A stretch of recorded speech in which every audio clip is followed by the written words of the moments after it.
back here on the show. It's me, Hugh. Jen is here, and we've got Audrey Lawson joining us here. Audrey, it's great to have you on the show. Thank you for having me. It's great to So have you're going to be in the Raw Artist Show coming up.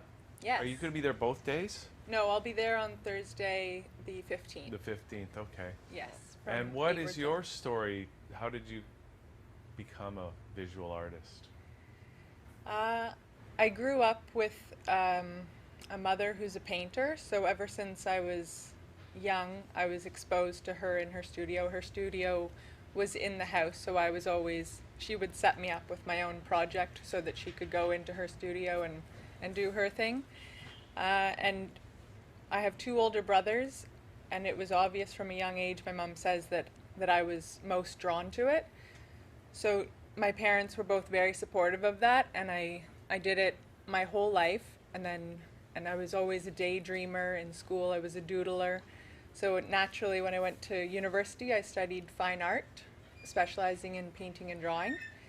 And then after university, I was trying to figure out what to do with this art degree, and graphic design was just blowing up. So I actually became more interested in design, ended up studying fashion design, but while I was doing the fashion, I realized I was more interested in the flat illustrative side of fashion more than the construction and the model drawing in fashion school. So I switched back into painting on a canvas about 3 years ago, and I've been doing that full-time ever since.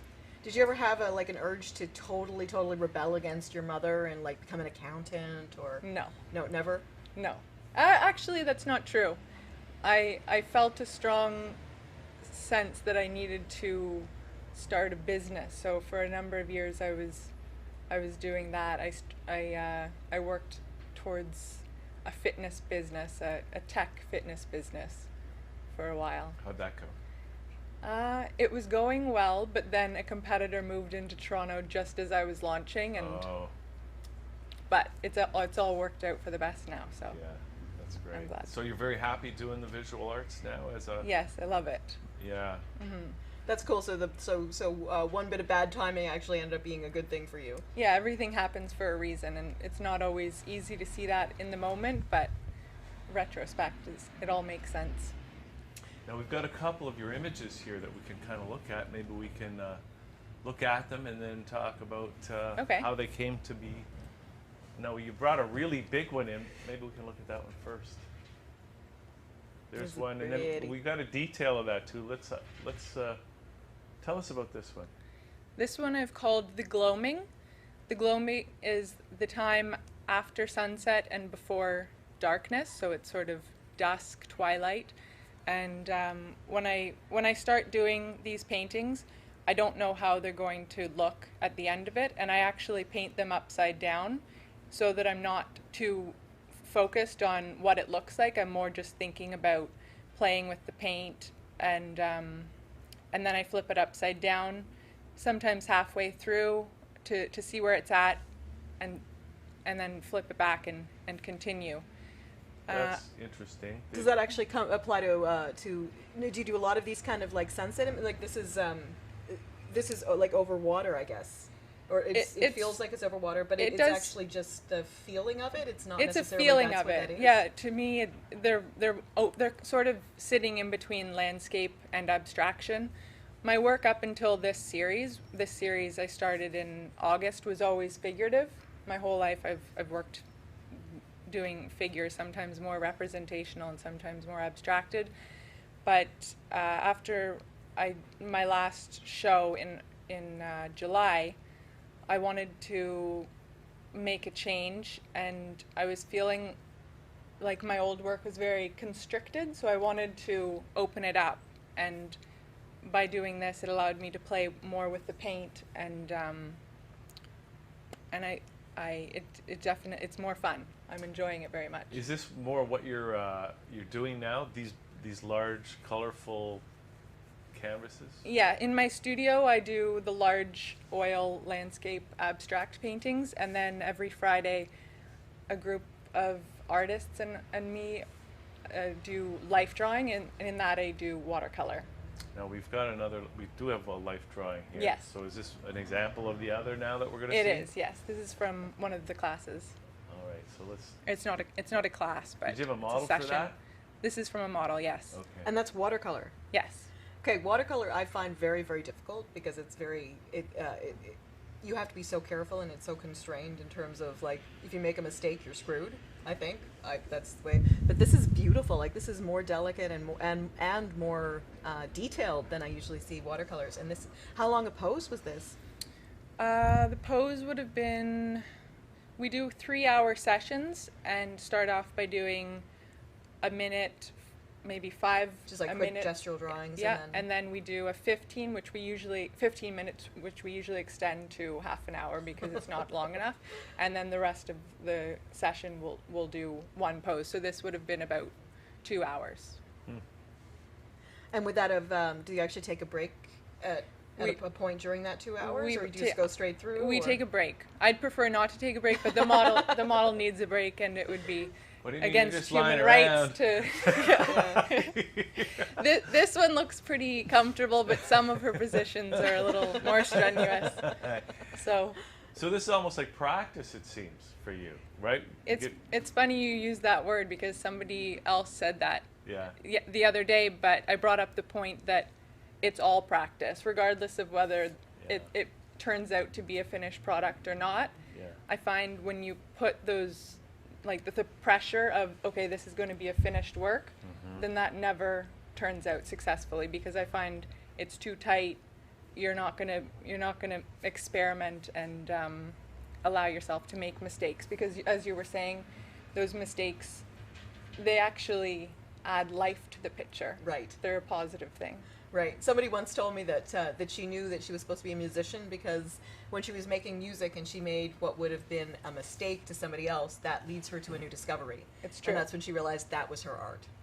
So I always think that when you can figure out where you forgive yourself for your mistakes and where your mistakes are actually a good thing, that's where you know you've landed in the right place.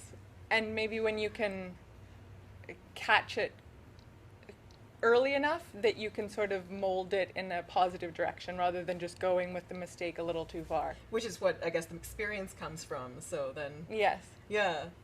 It's lovely. That was it's just extraordinary that you actually do your life drawing with watercolor, though. So you actually use watercolor the way that most people would use a pencil. Yes.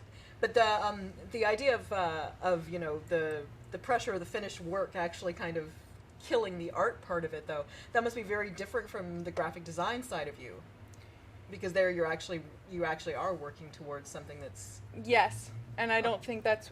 I'm not the best graphic designer, I'll say that now, so it's probably why, like we were talking about happy accidents, I'm not in graphic design now. And because of course those things in graphic design aren't necessarily the way that you have to behave when you're producing something, especially for a client, I suppose, that you actually have to be. Exactly. When they set expectations and you're like, oh, but this would be so much more beautiful, and doesn't work out like that. Now, where do you see your the direction of your art going forward? I'd like to continue with these abstract landscapes. This one is one of the more realistic of this series. I'd like to experiment more with pushing them further into abstraction. I'd also like to work much larger, and because that was a pretty big one. That's 41 by 48 inches. Yeah. I would love to do maybe 6 feet by 7 feet or so. Wow. Now, why do you want to do so big? Why do you want to do that? Is it exciting? Because for these images, I feel like they need to be big because you want to be inside of them. They're so like if it's picture bigger, windows. Yeah. Yeah. So I think bigger is better in this case. I don't feel that way about the watercolors, so it's not like I feel everything should be big, but with these ones, I think they could go bigger. So pretty much sticking with the landscapes, with the watercolor, human form. Anything else you want to get into, maybe? These are both fairly new. In my life drawing sessions, I've always used charcoal, so I've only started using the watercolor in the past 2 months or so. I think that's great, though. Yeah, it's gorgeous. 'Cause you get kind of bored of the charcoal, where here you have the color. I and just you get have that messy. feel of that watercolor. Yeah. I can't use And- charcoal because I end up with a mustache, usually Yeah. a Hitler mustache at some point. You have to and- embrace yeah. that. You walk out like, don't Embrace touch your me. inner Hitler. Oh, yes. And I find that the charcoal, at least for me, I lost some of the sensitivity that I feel you can pick up with watercolor. Right. Yeah. It's neat. It's, Mhm. it's delicate and And when you don't have use a pencil to create the composition underneath the watercolor, then you can sort of let the image emerge as you're going. because you never really have a line, so to speak, I guess. Yeah, exactly. You always Yeah, have if you kind of... if you start light enough, then you can morph it as you're going along. Now, do all your abstract these sort of abstract works, do they all have a quality of reflection, like that when you turn them upside down, there is like because this one definitely has kind of like an x-axis through it, but do most of them or do many of them or? Do you mean the horizon line where when you horizon, yeah, yes, almost I would say 90% of them have that reflection, because actually when I started the first one upside down, I was planning on it being upside down, and it was sort of, I felt like I was painting water, so that's why it was interesting when I flipped it how And then all of a sudden your became water the is the sky, and yeah. then that's really cool. One thing I noticed, I'm just going to lay this on you. Okay. I think I know where totem poles came from. Where? Because if you look at a northern lake with the reflection of the shoreline, the rocks and the trees on the still water, Yes. if you flip it up 90 degrees, it looks like a totem pole. You see faces and all this kind of stuff. Oh, So I think I That's just got neat. shivers. I'm just I going think I to did Very too. cool. leave that with you and see I'm what gonna happens. dive back into Emily Carr I'm going for to a bit. be rotating some images on my computer when I get home. Yeah, okay, cool. When did you Anyway- notice that? Eh. Did yeah, you just? about 4 years ago. That's really cool. Insights So- on that. Yeah. Jess. So no, Revelation. you're here at the Raw show coming up on you're there the 15th, right? 15th, yeah. 15th. So you're going to be showing some of your work there. People can buy it. Yep, I'm going to have this painting, and I'm actually, once I leave here, I'm going to pick up, I've had a number of art prints done of my watercolors, so I'm going to be selling them framed as well. Great. Very nice. And the originals, Okay. Lovely. yes. Well, I think you're a real artist. I can just tell by the way you're talking about the work that you do. So Thank you. I just want to say thanks for coming in today. Thank you for having me. It was great to be here. And do you have a website or anything online where people can get and stay in touch with I you? do, yep. It's audreylawson.com, AudreyLawson.com. Awesome. Okay. Well, thanks, Audrey. Thank Love you. to have you back anytime. So Thanks. let us know whatever's new with you, and love to have you back. Great. I look Okay. forward to it. All right. Thanks. Thank you. Okay. So we're going to take a little break. Still got so much more coming up on Liquid Lunch. I think Laura Nashman's going to be on next, and we shall continue. So we'll see you in a couple minutes.